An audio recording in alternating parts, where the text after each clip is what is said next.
Hi everyone, welcome back to History 110. Today we are starting Unit 3, which is the Revolutionary War. We'll start by looking at the parliamental acts that would stir the revolution in the colonies. We'll look at how this united colonial assembly will mobilize for war, what will become the breaking point for the British, the three big mistakes that Britain will make in the Revolutionary War, and then we'll also look at the struggles and the complications that come out of trying to form a new nation. This first map here just goes to show where all of the battles occurred in the Revolutionary War, where Britain would have their successes and where the colonial army would have theirs.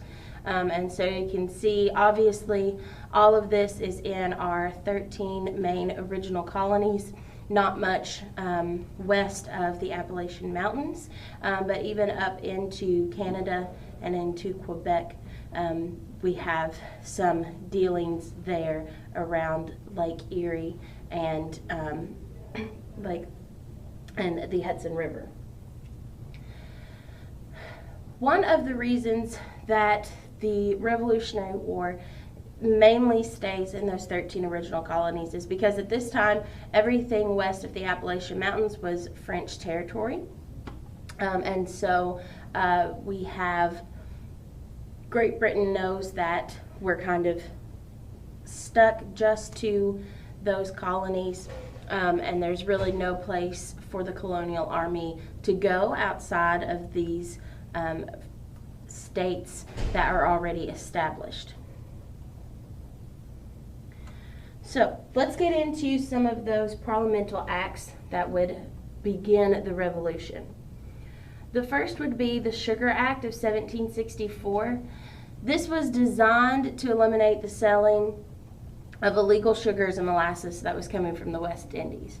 Basically, what was occurring was the colony merchants were getting these sugars and molasses and selling them directly from the West Indies to the colonists. This was taking a lot of commerce and a lot of income away from Great Britain, because the old process was that the sugars and molasses would come from the West Indies, they would go to England, England would repackage and reship it to the colonists, and then they would buy it at an increased rate. So cutting out the middleman was great for the colonists, but it was terrible for Great Britain. And this is where the Sugar Act comes into law. Something else that the colonies were doing that was taking income away from Great Britain was they were printing their own paper money. So the Currency Act of 1764 required all colonial assemblies or colonial governments to stop issuing these paper monies and retire any that was in circulation. British troops would go through, collect this paper money and burn it as a way to try to stop it from being used as currency and to keep the colonists using British money that they were able to tax and base income off of. So the Sugar and the Currency Act wouldn't affect the majority of the colonies, and so because of this, there wasn't a lot of uproar against British government yet. Mainly it just started with the New England merchants and the grumblings began. But it's not until the Stamp Act of 1765 that we see the majority of the colonists come together against this parliamental act. What this did was it imposed a tax on basically every printed document in the colonies. So if anything, it was almost like a notary. So if you wanted something printed and you wanted it to be legal and binding, you had to have this particular stamp from Great Britain, and you would have to pay the tax on it to a British stamp collector officer. This was on newspapers, almanacs, pamphlets, deeds, wills, licenses. It was even a part of boat and ship manifests. So basically it was affecting all merchants, all lawyers, tavern owners, and even printers. And so on the opposite side of this, not only was it causing issues for these business owners, it was also causing issues for the everyday colonist who went to buy a newspaper or who went to have a deed or a will created, because the business owners would have to increase their price to pay for that stamp. The stamps weren't that expensive. They were about a penny a paper, or penny a page. So obviously this isn't a big deal if you just have a one-page ship manifesto, but say you have a newspaper that is 5 pages long and you are wanting 50 copies of it, then you're starting to get into some more expensive costs, and it doesn't become efficient to run a newspaper at this point. But even though they weren't that expensive for the majority of the colonists, what it did show was that England would raise revenue in the colonies without their consent at any time. Basically, England kept getting into a lot of financial issues and problems. They were in a war with Spain. They needed income for that wartime, and instead of raising taxes on their own people in Great Britain, they would go to the colonies to raise that revenue. So out of the Stamp Act, Patrick Henry would encourage the the Virginia House of Burgesses to not pay any tax that was not voted on by Virginians. So this was the colonial assembly in Virginia, and Patrick Henry would go to them, say, unless we get to vote on it as Virginians, let's not pay it. Along with this, James Otis in Massachusetts would want all of the colonies to assemble a Congress to address this matter. So the Continental Congress would be created out of this idea of taxation without representation. And then the Sons of Liberty would step in, and in the summer of 1795, they would start to terrorize the stamp agents. They would burn some of the stamps, and one of the largest riots of the Sons of Liberty against stamp agents would be in Boston.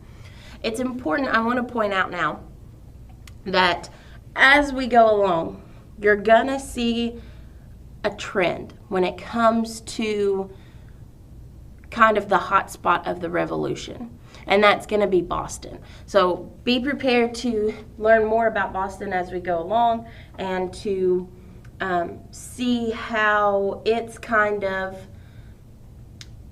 the pot of water that will eventually boil over. The first big mistake that Great Britain would make is that they would back down from the Stamp Act and they would repeal it. We'll talk more about this on a separate slide, but this is one of the 3 mistakes that they'll make during the Revolutionary War.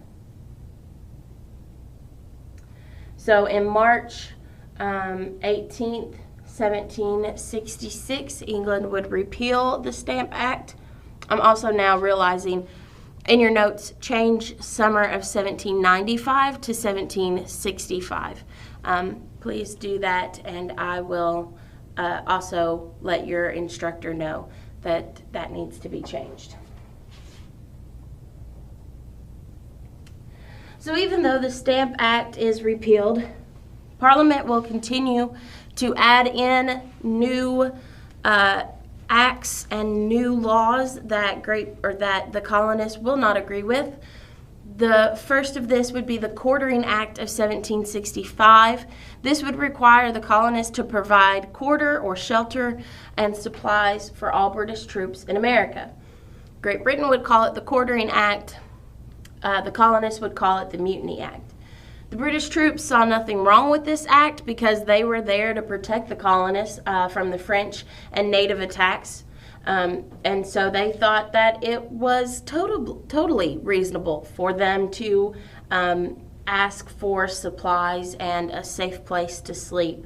But then the colonists just saw it as another attack on their liberties because there wasn't a lot of stipulation around this act. So British troops could come in and say, I need a place to sleep tonight, and in the morning when I leave, I'm going to need 2 pounds of your finest gunpowder, all of your bread, and your best horse. And they would have to give it to them, or they could be court-martialed or thrown into prison for not abiding by this Mutiny Act. So that was where the colonists, where their main issues were coming from.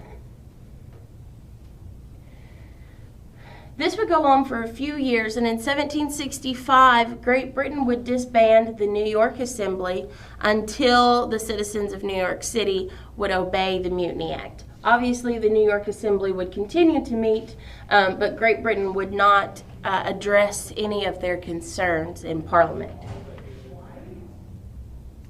Also in 1767, Charles Townshend would come to Parliament, and he would ask for what would be named the Townshend duties to be put into place.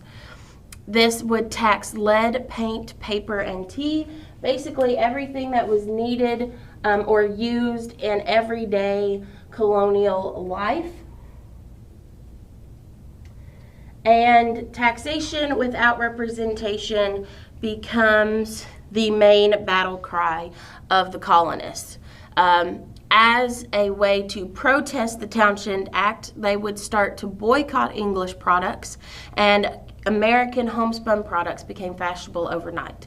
Now, the main issue was that the demand did not meet the supply for American products, and so there were a few issues there with supply and demand, but it did definitely put a strain on the English economy as the colonists are boycotting their products. This would keep on for a few years, and in 1770 we have more more logs thrown on the fire of the Revolution, and the Boston Massacre will occur. Again, here we are in Boston. So on March 5th, Liberty Boys, who were a small sect of the Sons of Liberty, began throwing rocks and snowballs at a British centenary customs house where the Townshend duties, where the records and money were kept. The Townshend duties at this time had been repealed by Parliament, but it had not reached the colonies at this time. So there really was no basis for the colonists to continue to protest, but they did not know that. And neither did the British soldiers either. So as the Liberty Boys are assaulting this customs home, Captain Thomas Preston would line up British soldiers in front of it to protect the building, and then a skirmish would break out. We're not entirely sure who's at fault, if it was a Liberty Boy or if it was a British soldier, but in the long run, a British soldier is knocked down, a shot is fired, and then the other British soldiers start shooting into the lesser protected colonist group, killing 5. One of them would be a young boy under the age of 12. And the idea of revolution and independence from the British Crown takes off from here as news of the Boston Massacre spreads throughout the colonists.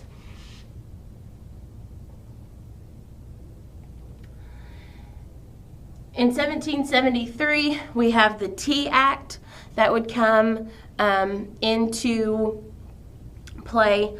Again, now this one is a little different because it does affect the colonists, but not in the way of a new tax being implemented. What happened was the East India Trading Company, which was one of Great Britain's largest commercial companies, was going bankrupt. So to allow them to save the company and continue to provide income for Great Britain. The British Parliament would allow them to sell their surplus of tea to America without paying navigation taxes. So this meant that their surplus of tea could be a significant lower price than colonial merchants. And basically, the East India Trading Company began to monopolize the tea market in the colonies. So again, this didn't set a new tax on the colonists or even on East India Trading Company, but it did cause them to not have to pay some of the customs taxes and duties, and this was putting the colonial merchants at a grave disadvantage. So colonial merchants become enraged, fearing they are going to be completely replaced by the East India Trading Company and that they will go bankrupt. And this also shows them that these taxes and these navigation taxes and customs duties, that they are not needed, and that they can produce income and commerce without them. And so again, taxation without representation occurs, and more colonial influence is sent to Great Britain's Parliament to bring this back up into discussion. As a result of the Tea Act, in December of 1773, again in Boston, 150 men disguised as Mohawks would go aboard 3 East India Trading Company ships, break into the tea chest, and heave them into the harbor as protest and to try to stop this monopolization of the tea market. As the news spread out of Boston, other ports and harbors across the colonies would join in and would go into these ships and throw the tea overboard. A few of our Boston Mohawks would be Patrick Henry and Paul Revere. Surprisingly, Paul Revere is not just an influential figure in the Revolutionary War because of his midnight ride. He would be an influential figure before and even during and after the Revolution. And then there was also the Coercive Act or Intolerable Act. Again, this is the British term versus the colonial term for this act. And the colonists believed that it would hinder westward expansion because it basically said you had to have a permit from the British government to move west or to explore any western territories that were either under British control or not. And basically it was giving Great Britain control over who was able to move west and who was not. So now we have the perfect recipe for revolution. But even though we have that, we have to set up the cooperation of these colonists. So the First Continental Congress will meet in September of 1774 at Carpenter's Hill in Philadelphia. And its first meeting was to address the Intolerable Acts, but in the end they will re-meet, and this becomes a regular thing. So they make 5 major decisions in 1774. The first was to reject a plan for a colonial union under British authority.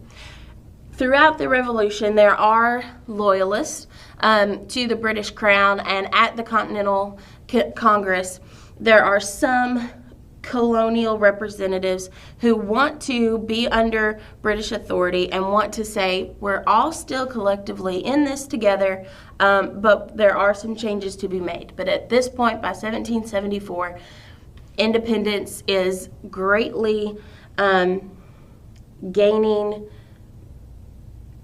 speed, and a lot of the colonies are ready for that independent nation. So they reject that plan. They'll endorse a statement of grievances that is to be sent to the British Parliament and to the Crown, stating everything that the colonists are against at this point.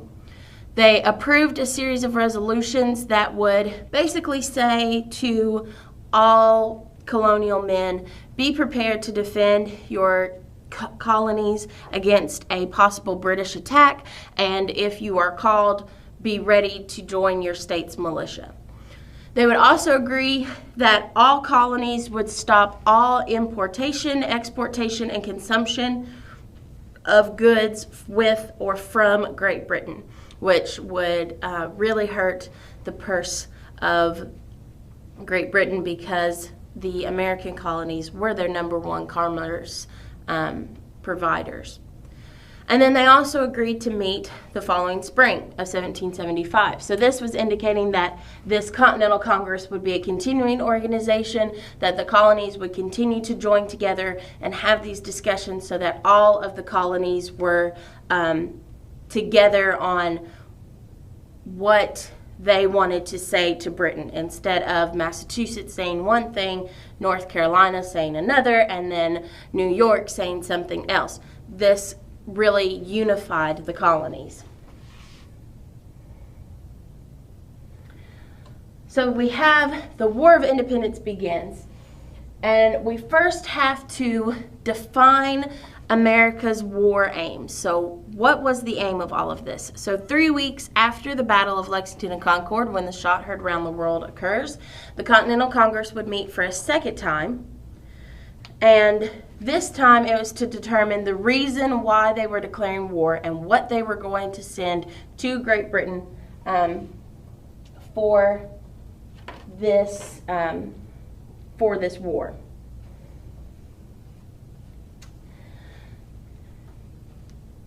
As Congress is preparing and getting ready for this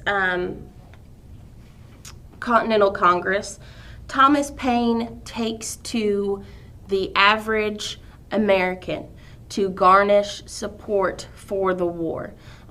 His pamphlet called Common Sense basically wanted to shift the anger from Parliament's actions and these individual acts to the English Constitution in general, saying that it is not fair to the colonists, the Constitution does not support them, it does not give them any rights, and that the colonies need their own constitution. So the answer to all of this would be the Declaration of Independence that would be signed on July 4th of 1776. This provided the formal justification for the acts of the delegates, or for the Continental Congress. Under this, this is the official document that is sent to Great Britain that they will read. And the actions included that the United Colonies ought to be free and independent states, that they wanted to absolve all allegiance to the British Crown, and that all political connections with Great Britain should be totally dissolved. The reason that this, the Declaration of Independence and this formal letter is so influential is because of the eloquence that is used and of how it is written by Thomas Jefferson, Ben Franklin, and John Adams. Not only does it have an eloquence that shows Great Britain that the United Colonies mean business, that they've thought this through, but it also raises up this patriotism and this idea of a free United Colonies across the 13 colonies and across America. Again, so picture this: Boston, Massachusetts. They are under British control. They've been cut off from Massachusetts and from the other colonies at this point, trying to push down this idea of revolution and trying to quiet the protesters. And they are one of the first peoples who get to hear the Declaration of Independence read. So at Boston's Town Hall, there is a second floor balcony that a person comes out on and gives the speech and reads the Declaration of Independence to the Boston's surrounding him. And it just ignites this patriotism. It ignites this idea that they can and they will be an independent nation and an independent state. And it increases the idea and war and independence and fighting for this and being a part of a revolution. As it amps up the people of Boston, that spreads throughout the rest of the colonies.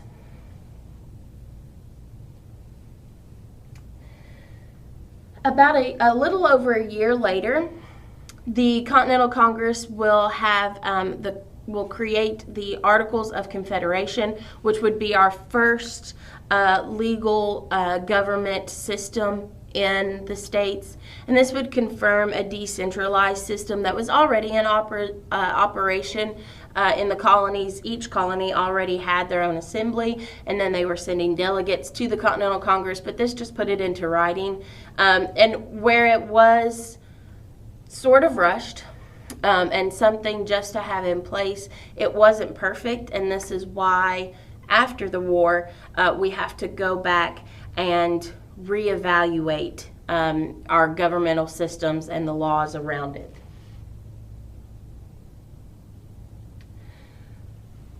So as you go to war, you have to mobilize for a war, and there are three main items that the Continental Army would have to do to mobilize their side of the revolution.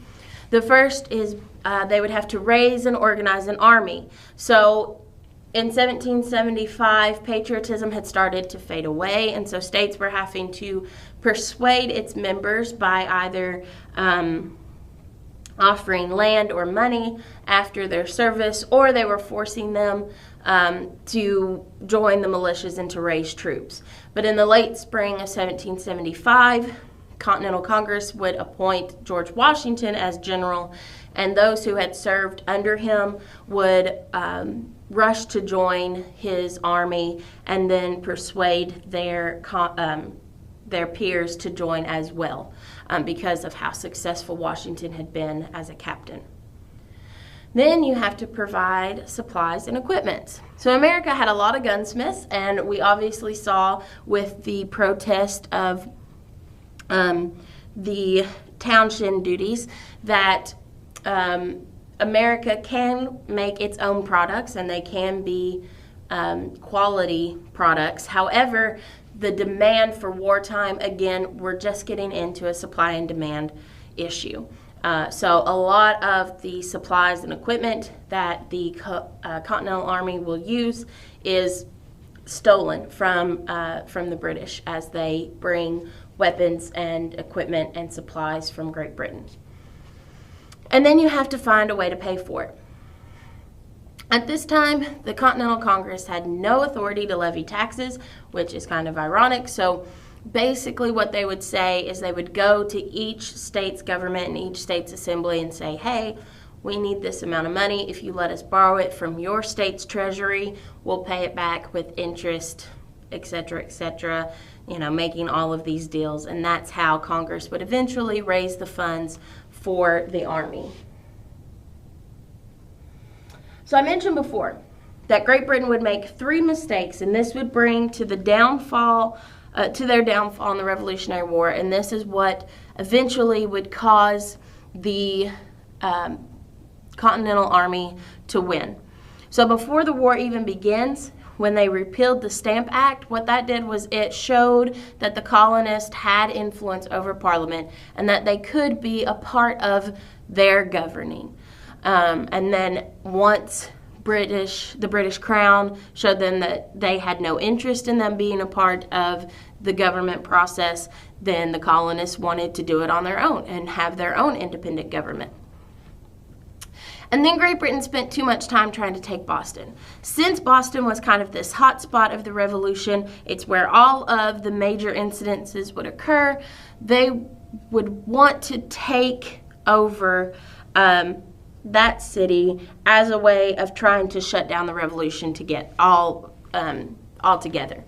If you've ever been to Boston, everything that is in the south end, or what is called like the southeast of Boston, was not there during the Revolutionary War. Boston was basically an island in Boston Harbor. Now they've used landfills and some other things to create a peninsula and connect it to the rest of Massachusetts. And like I said, that's where the south end of Boston comes about. So Great Britain would kind of surround Boston, but Boston also is a city on a hill, and so they really had no advantage other than trying to shut and cut Boston off from any supplies or anything, but Boston was in it to the end, and so Great Britain would try for so long to take the city of Boston, but by the time that they realized that that was unattainable, Washington had rallied support and troops and supplies in New York, and it becomes too late for them to turn their attention to the other colonies. And then the last thing that Great Britain would do is they would underestimate the commitment level of the colonists. The Continental Army, these men were fighting for the work that they had put in for years. These men were second and third generation Americans. They had no connection to Great Britain, no family left in England. They saw no reason to be loyal to a British king that they had never met, that they had never seen, who never came to visit them on their soil, and they were wanting this for themselves. And on the same side of that, the British soldiers had no connection to the colonists either. They had no families living in the colonies, and they were just there because their boss told them to be. And they weren't making money off of the colonies. That just wasn't how it was occurring. So the British soldiers didn't really understand why they were there and why trying to stomp out this revolution of these rowdy and uneducated and rebellious colonists was so important. And so the commitment levels of the two sides really determines who's in it to win it, kind of. So the War of Independence will end in October of 1781 with a 3-week siege at the Battle of Yorktown. It would start in September and it would end October 19th. There would be 28,900 forces engaged during this period.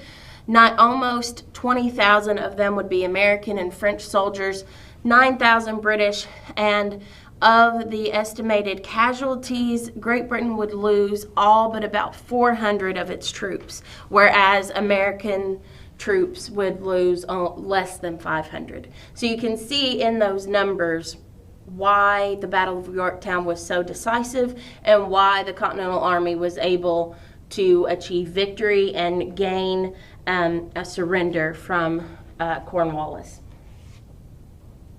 You're going to be watching a video in class with your instructor that's going to go over some more of the battle and the military side of the Independence War. That's just, I'm not that great at discussing that, and so I'd rather you all hear that from experts, and you will have video notes to take so you kind of can follow along and understand what they're discussing with you.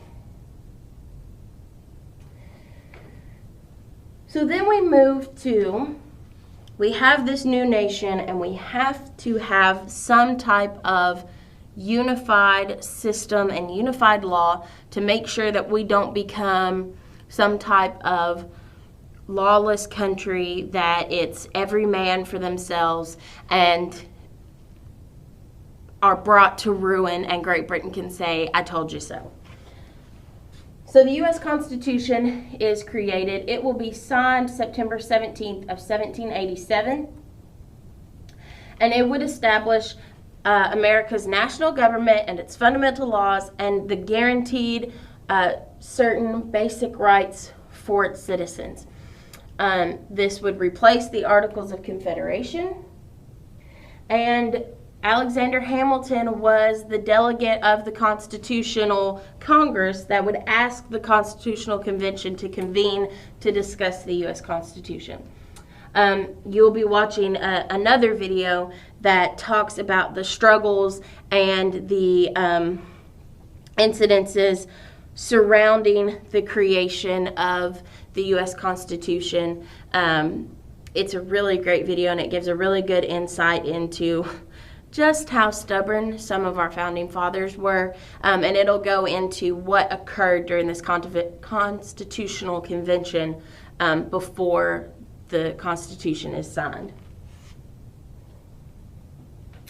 So, one of the first things that comes out of the Constitution is the Bill of Rights. So these are the first 10 amendments that outline every right that American citizens should have. So we all know the First and Second Amendments: the freedom of religion, speech, and press, and the right to bear arms. The Third Amendment is about housing soldiers. Basically, this is in response to the Quartering Act from Great Britain. So this is more of what rights the colonists have against housing soldiers, or when it might be appropriate that they are asked to house soldiers and what that would look like. So that's what this amendment is addressing. We also have the protection from unreasonable search and seizure, which was again in response to the Mutiny and Quartering Act, because a lot of times British soldiers would just barge into a house, search through it, take whatever they wanted, and leave. And so this amendment gives protection against that. Then we have several acts that kind of set up our court system and the criminal justice system in the colonies. So protection against double jeopardy and the rights to due process, rights for a defendant in a criminal trial, and rights to trial by jury, all set up the court system. And then protection against cruel and unusual punishments. This is about sentencing, jail, and what those punishments could look like that come out of a criminal trial. And then the Founding Fathers give two rights that basically are giving freedoms to the people and to the state governments, other rights kept by the people, and undelegated rights kept by the states and the people. It just leaves open that it's not all a federal one government tells everyone what to do. There can be rights and set up by states and the people. So out of the Constitution, we realize that we have to have some people in power, some people to run the country. And so in forming a new nation, we have to come up with how this is going to be. And our first presidential cabinet is created. The president is George Washington. His vice president is John Adams. The Secretary of State, he chooses Thomas Jefferson. Alexander Hamilton is the Secretary of Treasury. And the Secretary of War is Henry Knox, who at this point is who brings kind of Kentucky onto the scene in political Washington, or this is in New York at the time, into the political scene in New York. Before the Civil War, Kentucky would have a very influential position in American politics early on. So Henry Knox is the first of those to bring us onto the political scene and show what Kentucky has to offer. And then the Attorney General is chosen to be Edmund Randolph. So something interesting to know about the forming of a new nation. For the first few presidential elections, whoever would lose the race for presidency would become the vice president. So when Washington won, Adams became his vice president. And when Adams won, Jefferson became his VP. Jefferson and Burr. So it's kind of interesting. There are differing opinions, of course, but to have a White House or to have a presidential cabinet that is representative of both parties in the U.S. has its advantages, but it also has its disadvantages, obviously.